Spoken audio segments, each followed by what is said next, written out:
ಗೃಹಜ್ಯೋತಿ ಯೋಜನೆಯಲ್ಲಿ ದೊಡ್ಡ ಬದಲಾವಣೆ. ಇನ್ಮುಂದೆ ಉಚಿತ ಕರೆಂಟ್ ಬಳಕೆದಾರರಿಗೆ 4 ಹೊಸ ರೂಲ್ಸ್ ಜಾರಿ.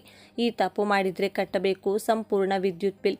ಹೌದು, ಕಾಂಗ್ರೆಸ್ ಸರ್ಕಾರ ಜಾರಿಗೆ ತಂದಿರುವ ಪಂಚ ಗ್ಯಾರಂಟಿ ಯೋಜನೆಗಳಲ್ಲಿ ಒಂದಾಗಿರುವ ಗೃಹಜ್ಯೋತಿ ಯೋಜನೆ ಅಡಿಯಲ್ಲಿ ಪ್ರತಿಯೊಂದು ಕುಟುಂಬಕ್ಕೂ 200 ಯೂನಿಟ್ ವರೆಗೆ ಉಚಿತ ವಿದ್ಯುತ್ ಘೋಷಣೆ ಮಾಡಲಾಗಿದೆ. ಅದರಂತೆ ಈಗಾಗಲೇ ಇವತ್ತಿನವರೆಗೂ ಉಚಿತವಾಗಿ ವಿದ್ಯುತ್ ನೀಡಲಾಗುತ್ತಿದೆ.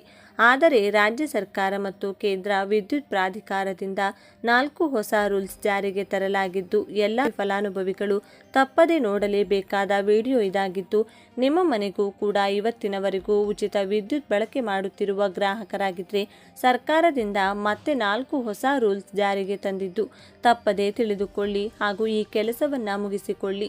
ಇಲ್ಲ ಅಂದ್ರೆ ಇನ್ಮುಂದೆ ನೀವು ಪ್ರತಿ ತಿಂಗಳು ವಿದ್ಯುತ್ ಬಿಲ್ ಪಾವತಿಸಬೇಕಾಗುತ್ತದೆ. ಬನ್ನಿ, ಕರ್ನಾಟಕ ರಾಜ್ಯದ ಎಲ್ಲ ಗೃಹಜ್ಯೋತಿ ಫಲಾನುಭವಿಗಳಿಗೆ ಸರ್ಕಾರವು ಈ ಯೋಜನೆಯಲ್ಲಿ ದೊಡ್ಡ ಬದಲಾವಣೆ ಮಾಡಿದ್ದು ಅದು ಏನು ಮತ್ತು ಜಾರಿಗೆ ತಂದಿರುವ 4 ಹೊಸ ರೂಲ್ಸ್ ಆದರೂ ಯಾವುದು, ಈ ಎಲ್ಲ ಸಂಪೂರ್ಣ ಮಾಹಿತಿಯನ್ನ ಈ ವಿಡಿಯೋದಲ್ಲಿ ತಿಳಿಸಲಾಗಿದ್ದು ತಪ್ಪದೆ ಈ ವಿಡಿಯೋವನ್ನ ನಿಮ್ಮ ಸ್ನೇಹಿತರಿಗೂ ಮತ್ತು ನಿಮ್ಮ ಸಂಬಂಧಿಕರಿಗೂ ಈಗಲೇ ಶೇರ್ ಮಾಡಿ ಈ ವಿಷಯವನ್ನ ತಿಳಿಸಿ.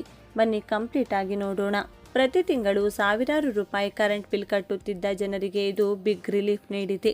ಗೃಹಜ್ಯೋತಿ ಯೋಜನೆಯಡಿ ಪ್ರತಿ ಮನೆಗೆ ತಿಂಗಳಿಗೆ 200 ಯೂನಿಟ್ ತನಕ ಉಚಿತ ವಿದ್ಯುತ್ ನೀಡಲಾಗುತ್ತಿದೆ.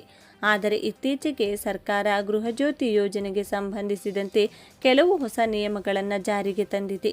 ಎಲ್ಲರೂ ಗೃಹಜ್ಯೋತಿ ಯೋಜನೆಯ ಲಾಭ ಪಡೆಯಲು ಹೊಸ ನಿಯಮಗಳನ್ನು ತಿಳಿದುಕೊಳ್ಳುವುದು ಅಗತ್ಯವಾಗಿದೆ.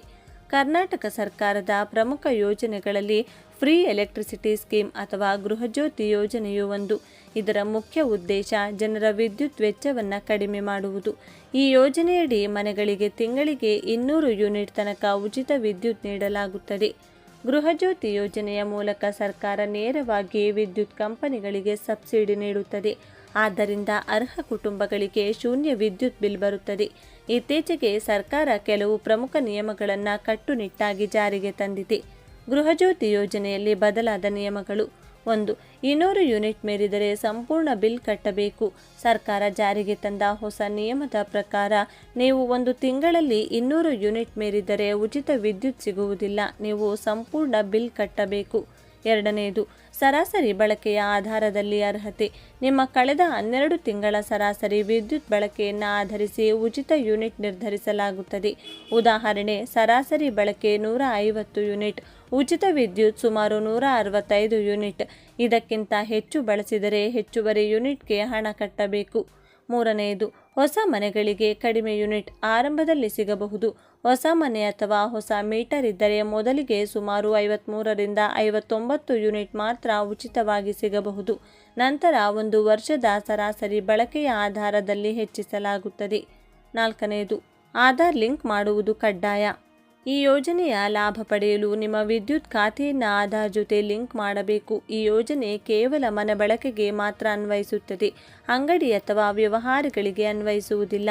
ಗೃಹಜ್ಯೋತಿ ಯೋಜನೆಯ ಲಾಭ ಪಡೆಯಲು ಇರುವ ಷರತ್ತುಗಳು: ಕರ್ನಾಟಕ ನಿವಾಸಿಯಾಗಿರಬೇಕು, ಮನೆ ಬಳಕೆಯ ವಿದ್ಯುತ್ ಮೀಟರ್ ಇರಬೇಕು, ಪ್ರತಿ ತಿಂಗಳ ಸರಾಸರಿ ಬಳಕೆ 200 ಯೂನಿಟ್ ಒಳಗೆ ಇರಬೇಕು, ಆಧಾರ್ ಲಿಂಕ್ ಮಾಡಿರಬೇಕು. ಈ ಯೋಜನೆಯ ಮೂಲಕ ಲಕ್ಷಾಂತರ ಕುಟುಂಬಗಳು ವಿದ್ಯುತ್ ಬಿಲ್ ಕಟ್ಟುವ ಆತಂಕದಿಂದ ಮುಕ್ತರಾಗಿದ್ದಾರೆ. ಆದರೆ ಹೊಸ ನಿಯಮಗಳ ಪ್ರಕಾರ 200 ಯೂನಿಟ್ ಮೀರಿದರೆ ಸಂಪೂರ್ಣ ಬಿಲ್ ಕಟ್ಟಬೇಕಾಗುತ್ತದೆ. ಆದ್ದರಿಂದ ಪ್ರತಿಯೊಬ್ಬರೂ ತಮ್ಮ ವಿದ್ಯುತ್ ಬಳಕೆಯನ್ನು ನಿಯಂತ್ರಿಸಬೇಕು.